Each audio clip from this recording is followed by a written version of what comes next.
दोस्तों welcome back. देखो हम सबको पता है कि जेजेके में सॉर्सरर ऐसे लोग होते हैं जिनके पास high level of curse energy होती है या फिर ये कोई इनेट टेक्निक के साथ ही बॉर्न होते हैं जिससे फिर वो कर्स टेक्निक का यूज करके इविल कर्स स्पिरिट या फिर अदर थ्रेट से फाइट करते हैं। तो ऐसे ही जेजेके की दुनिया में बहुत सारे सॉर्सरर हैं, पर भाई उन सॉर्सरर में से भी ऐसे 6 सॉर्सरर हैं जो कि दुनिया के the most powerful jujutsu sorcerer में आते हैं। तो भाई आज की वीडियो में मैं इन सारे 6 स्पेशल ग्रेड सॉर्सरर को रैंक करूंगा और उनके पावर्स और एबिलिटीज को भी डिटेल में एक्सप्लेन करूंगा। सो भाई वीडियो लास्ट तक जरूर देखना।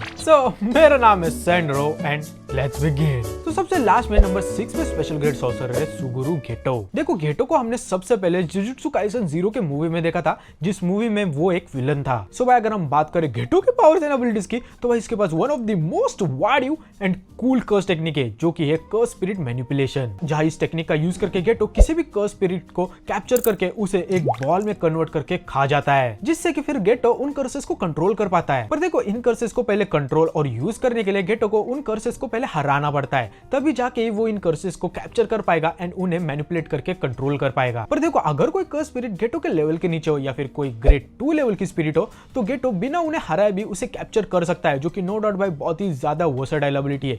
इसी के कारण भाई गेटो को ग्रेड लेवल 1 या फिर कोई स्पेशल ग्रेड कर्सेस को कैप्चर करने के लिए उन्हें सबसे पहले हराना पड़ता है। और हाँ भाई Geto literally unlimited number of curses को कैप्चर कर सकता है और उन्हें यूज कर सकता है, जो कि हमने जेजेके 0 के मूवी में देखा ही था, जिसके कारण भाई ये एबिलिटी बहुत ही ज्यादा डेंजर हो जाती है। पर भाई इससे भी जो डेंजर एबिलिटी है गेटो की वो है मैक्सिमम उजुमाकी। जहां ये अटैक गेटो का एक ट्रम्प कार्ड है, जहां वो अपने सारे कर्सेस को कंबाइन करके एक ह्यूज एनर्जी ब्लास्ट करता है। इसके साथ इस कर्स टेक्निक की एक और वार्ड एबिलिटी ये भी है कि गेटो किसी भी हाई ग्रेड कर्सेस के कर्स टेक्निक को एक्सट्रैक्ट करके उसे यूज कर सकता है, जिसके कारण अगर आगे जाके वो कर्स स्पिरिट मर भी जाए तो भी गेटो उनकी कर्स टेक्निक को यूज कर पाएगा, जिसके कारण नो डाउट ये जेजेके की पूरी यूनिवर्स में one of the most rarest ability बन जाती है। सो नो डाउट भाई Geto one of the most powerful sorcerer तो है। आफ्टर ऑल भाई गोजो द ऑनर्ड वन बनने से पहले गेटो एंड गोजो को ऑलमोस्ट एक समान ही मानते थे, जहां उनके पावर लेवल्स में ज्यादा डिफरेंस नहीं था। पर स्टिल मैंने गेटो को सबसे लास्ट में रखा है, क्योंकि भाई हमने कभी भी गेटो का डोमेन एक्सपेंशन ही नहीं देखा। एंड इवन भाई गेटो जेजेके 0 के मूवी में यूटा क्या हाथों हारा गया था भाई।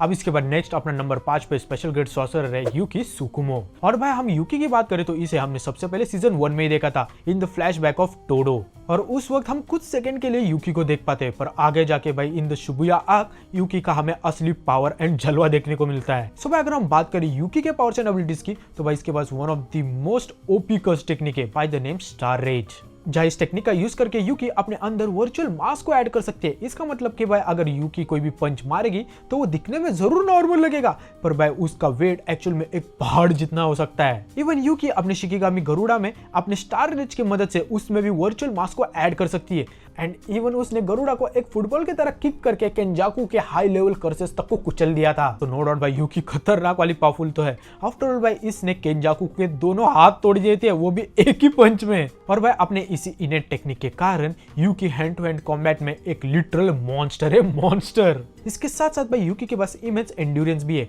आफ्टर ऑल भाई उसने केंजाकू के वूम प्रोफ्यूजन से डायरेक्ट हिट को टैंक कर लिया था, जो कि नो डाउट भाई मजाक नहीं है। एंड इवन भाई उसने लास्ट में जाके केंजाकू को मारने के लिए लिटरली अपने अंदर इतना वर्चुअल मास को ऐड कर दिया था कि इससे वो लिटरली एक ब्लैक होल में ही कन्वर्ट हो गई थी। हाँ भाई एक ब्लैक होल। और भाई अगर तेनगेन का बैरियर ना होता तो भाई पता नहीं क्या ही हो जाता, शायद से वो पूरी सिटी को ही निगल जाती। पर स्टिल भाई मैंने यूकी को नंबर 5 पे रखा है, क्योंकि भाई यूकी लास्ट में जाके केंजाकू को हरा ही नहीं पाई थी इसलिए।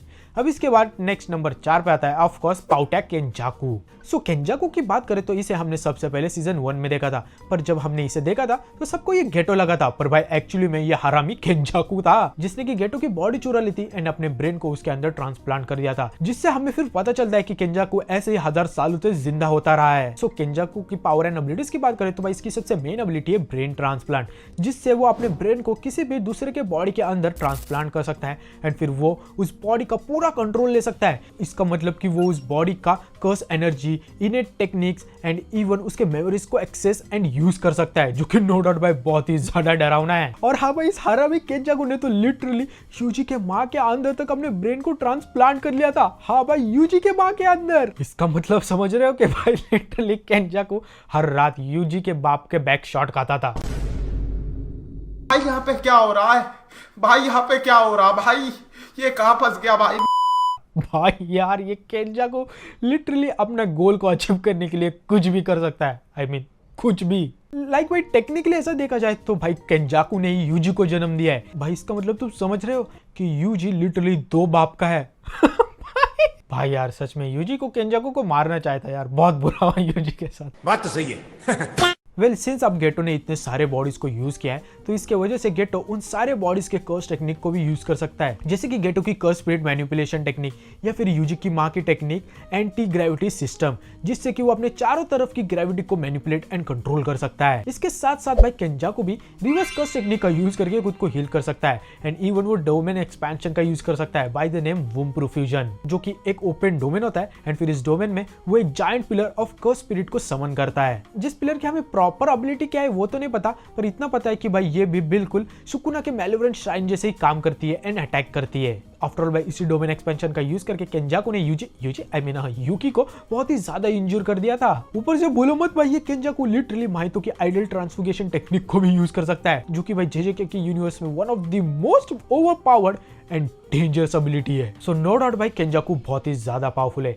आफ्टर ऑल भाई इसने अकेले से अपना दिमाग लगाकर गोजो तक को प्रिजन रेल में ट्रैप कर दिया था, पर स्टिल भाई ये यूटा को हरा नहीं पाया था, इसलिए मैंने इसे नंबर 4 पे रखा है। सो भाई अब इसके बाद फाइनली बात करते हैं अपने top 3 strongest special grade sorcerer की, जहां नंबर 3 पे आता है ऑफ कोर्स मेरा फेवरेट कैरेक्टर और अपना रियल मेन कैरेक्टर अपना यूटा ओकुत्सु। सो यूटा की बात करें तो इसे हमने सबसे पहले जुजुत्सु काइसन 0 की मूवी में देखा था, जहां इसके पीछे रिका पड़ी हुई थी। सो अगर हम बात करें यूटा के पावर्स एंड एबिलिटीज की, तो ये भाई अपनी गर्लफ्रेंड वो रिका, जो कि एक कर्स स्पिरिट है, उसे कंट्रोल एंड मैनिपुलेट कर सकता है। इसके साथ साथ वो अपनी कर्स टेक्निक कॉपी को भी यूज कर सकता है, जिसकी मदद से यूटा अपने कर्स टेक्निक से किसी भी अपोनेंट की कर्स टेक्निक को कॉपी कर सकता है एंड फिर यूटा इस कर्स टेक्निक को रिका के अंदर, जो कि उसके लिए एक स्टोरेज कंटेनर जैसा काम करती है, उसके अंदर स्टोर भी कर सकता है एंड फिर जब चाहे तब उस टेक्निक को यूज कर सकता है। इसके साथ साथ वो रिका के अंदर कर्स टूल को भी स्टोर करके रख सकता है। इसके साथ साथ भाई यूटा लिटरली कितने भी टेक्निक्स को कॉपी करके स्टोर कर सकता है, जिसकी भाई कोई भी लिमिट नहीं है। इतना ही नहीं, यूटा अपने रिंग के मदद से रिका को कनेक्ट करके उसे फुल्ली मैनिफेस्ट भी कर सकता है, जिससे फिर यूटा को अनलिमिटेड कर्स एनर्जी मिलती है। वो किसी भी कर्स टूल को यूज कर सकता है एंड इवन वो किसी भी कॉपी हुई टेक्निक को भी यूज कर सकता है। और अगर हम बात करें यूटा कौन से कॉपी टेक्निक को यूज कर सकता है, तो उसमें भाई बहुत सारे टेक्निक्स है, जैसे कि इनुमाकी की कर्स स्पीच, ध्रुव की समनिंग शिकिगामी, ताकाको की स्काई मैनिपुलेशन, एजल की टेक्निक एक्सटिंग्विशमेंट, चार्ल्स की जी वॉर स्टाफ, या फिर सुकुना की shrine ability and even Gojo की लिमिटलेस एंड पर्पल हॉलो। सोचो भाई ये यूटा साला इन सारे वार्डियो एबिलिटीज को यूज कर सकता है, पर स्टिल भाई इसकी एक ही बड़ी प्रॉब्लम है कि यूटा बस 5 मिनट के लिए इन एबिलिटीज को यूज कर सकता है। हाँ भाई सिर्फ 5 मिनट के लिए, क्योंकि भाई यूटा बस 5 मिनट्स के लिए रिका को मैनिफेस्ट कर सकता है। पर स्टिल भाई यूटा अपने इस कॉपी टेक्निक को अपने डोमेन एक्सपेंशन में अनलिमिटेड टाइम के लिए यूज कर सकता है एंड कितने भी बार, जिसके कारण नो डाउट भाई यूटा का डोमेन एक्सपेंशन बहुत ही ज्यादा ओपी बन जाता है। जहां यूटा के domain expansion authentic mutual love में उसका पूरा डोमेन उसकी कटाना से पूरा भर जाता है, जहां फिर यूटा किसी भी कटाना को यूज करके उस कॉपी टेक्निक को विदाउट एनी रिस्ट्रिक्शन यूज कर सकता है। और ऊपर से भाई इस डोमेन का शॉर्ट इफेक्ट है, तो इसके कारण भाई तुम यूटा के कॉपी टेक्निक के अटैक से 1 घंटा भी नहीं बच सकते। और ऊपर से बोलो मत भाई, यूटा ने लिटरली गोजो के अनलिमिटेड वॉइड डोमेन एक्सपेंशन को भी यूज किया था during his fight with Sukuna, जो कि नो डाउट भाई एक खतरनाक फीट है। एंड इवन भाई यूटा भी रिवर्स कर्स टेक्निक का यूज करके खुद को हील कर सकता है एंड इसके साथ वो कर्स एनर्जी रीइंफोर्समेंट का यूज करके खुद की स्ट्रेंथ को भी बढ़ा सकता है, जिससे उसकी फिजिकल पावर ऑलमोस्ट यूजी के सुपर ह्यूमन स्ट्रेंथ जितनी हो जाती है। नो डाउट भाई अपना रियल एमसी यूटा खतरनाक वाला पावरफुल है एंड इवन भाई सुकुना जैसे बंदे के साथ फाइट की थी एंड उसे अपने लिमिट तक पुश कर दिया था। सो नो डाउट भाई यूटा को नंबर 3 पे तो होना ही है। सो भाई अब बात करते हैं अपने नंबर 2 स्पेशल ग्रेड सॉर्सरर की, जो कि है सुकुना।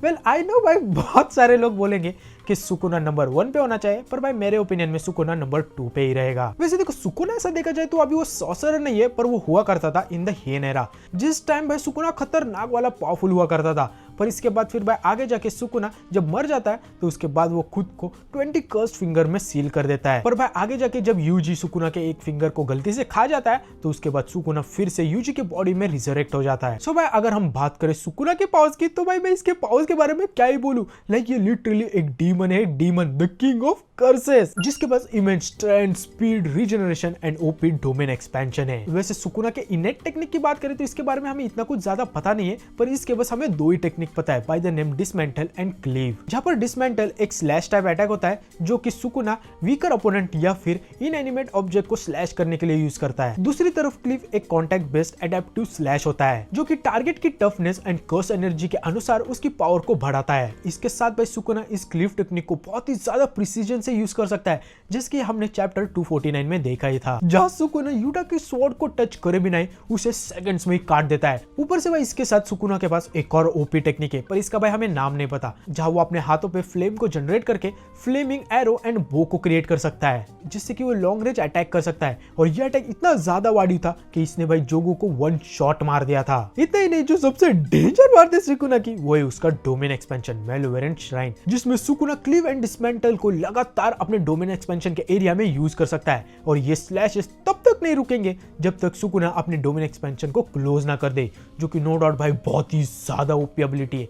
आफ्टर ऑल भाई इसी एबिलिटी का यूज करके सुकुना ने माओ रागा को हरा दिया था। ऊपर से भूलो मत भाई the king of curses Sukuna दादा ने लिटरली जेजेके यूनिवर्स में सबकी वाट लगा के रखी थी एंड इवन गोजो तक को मार दिया था। सो नो डाउट भाई इसे इतना हाई रैंक पे तो होना ही था। वैसे भाई मैं सुकुना के द अल्टीमेट हेयन फॉर्म को कंसीडर करता तो नो डाउट भाई मैं उसे ही नंबर 1 पे रखता, पर भाई मैं फिलहाल सुकुना के इस फॉर्म को ले रहा हूँ, इसलिए मैंने इसे नंबर 2 पे रखा है। सो अब फाइनली बात करते हैं अपने number 1 strongest special grade sorcerer की, जो कि है ऑफ कोर्स सातोरू गोजो। देखो भाई गोजो को हमने एपिसोड 1 में देखा था और भाई इसे देखते ये सबका फेवरेट बन गया था, क्योंकि भाई इसने खुद से कहा था कि मैं सबसे ज्यादा पावरफुल और मुझे कोई भी नहीं हरा सकता। वेल भाई ये लाइन जरूर आगे जाके थोड़ी सी उल्टी पड़ जाती है, जहाँ सुकुना लिटरली गोजो का किटकैट ही बना देता है। पर नो डाउट भाई Gojo the most powerful sorcerer है in the whole JJK universe. भाई लाइक लिटरली ये जब पैदा हुआ था तो पूरे पावर लेवल का इम्बैलेंस हो गया था दुनिया में, क्योंकि 400 सालों में गोजो वो पहला बंदा था जो कि six size and limitless technique के साथ पैदा हुआ था, जो कि जेजेके के यूनिवर्स में one of the most rarest and powerful abilities मानी जाती है। सो भाई अगर हम बात करें गोजो के पावर्स एंड एबिलिटीज की, तो भाई इसके पास बहुत ही ज्यादा ओपी एबिलिटीज है, जिसमें पहला है लिमिटलेस, जो कि एक स्पेस मैनिपुलेशन टेक्निक है, जिसके थ्रू गोजो स्पेस को एटॉमिक लेवल तक कंट्रोल कर सकता है एंड इसके साथ साथ वो इन्फिनिट बैरियर्स को क्रिएट कर सकता है, जिसकी वजह से कोई भी अटैक उसके पास भी नहीं आ सकता, जिससे ऐसा लगता है कि गोजो के अराउंड एक बैरियर है एंड उसे कोई भी टच नहीं कर सकता। पर एक्चुअली में कोई भी चीज जो भी गोजो के पास आती है वो एक्सट्रीमली स्लो हो जाती है एंड इतनी स्लो हो जाती है कि वो कभी भी गोजो को टच ही नहीं कर पाती, जिसके कारण हमें ऐसा लगता है कि गोजो के अराउंड एक बैरियर है। दूसरा है सिक्स आइज, जो कि एक और गोजो की इनहेरिटेड रेयर ट्रेट है, जो उसे सुपर ह्यूमन परसेप्शन देता है एंड इससे फिर गोजो कर्स एनर्जी के फ्लो को प्रिसीजन से देख सकता है। इसके साथ साथ भाई गोजो के और कुछ वाडियो एबिलिटीज की बात करें तो उसमें आता है कर्स टेक्निक लैप्स ब्लू, जिससे वो अपने चारों तरफ की चीजों को अट्रैक्ट करके उसे एक पॉइंट पे लाके अपने एक ब्लू ऑर्ब में कन्वर्ट करके एक मैसिव अटैक को जनरेट कर सकता है। और ऐसे ही भाई इसका एक दूसरा वर्जन भी है कर्स रिवाइवल रेड, जिससे वो अपने चारों तरफ की चीजों को रिपेल करके अपनी पूरी एरिया को डिस्ट्रॉय कर सकता है। और वेट भाई इसका थर्ड वर्जन भी है, जो कि है पर्पल हॉलो, जो कि गोजो की द अल्टीमेट पावरफुल टेक्निक है, जहां वो अपने ब्लू एंड रेड टेक्निक को मिक्स करके पर्पल हॉलो को क्रिएट करता है, जिससे फिर ये अटैक से वो कुछ भी डिस्ट्रॉय नहीं बल्कि लिटरली एग्जिस्टेंस से ही इरेज कर सकता है, जो कि नो डाउट भाई बहुत ही ज्यादा खतरनाक है। आफ्टर ऑल भाई इसे अटैक का यूज करके गोजो ने तोजी को मार दिया था, हनामी की फाड़ दी थी एंड इवन मांगा में सुकुना को खतरनाक वाला इंजर करके उसके एक आर्म को डिस्ट्रॉय कर दिया था। सोचो भाई ऐसी डेंजर एबिलिटी है गोजो के पास, तो वो क्यों नहीं नंबर 1 के स्पॉट पे होगा।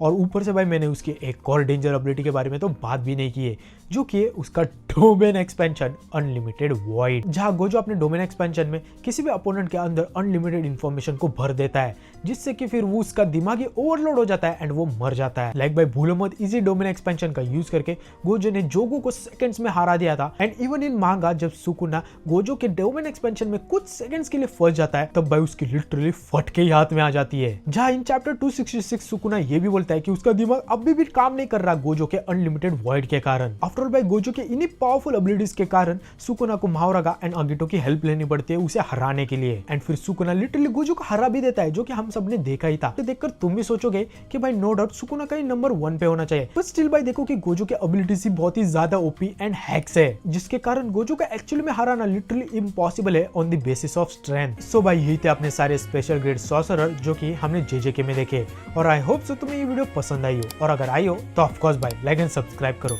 सो मिलते हैं नेक्स्ट वीडियो में, तब तक के लिए be the best, bye bye. 涼しい夜風好きに倒しこの茎の味 I love it so much 暑さに散々curseしてたのに Gone too fast now I miss the heat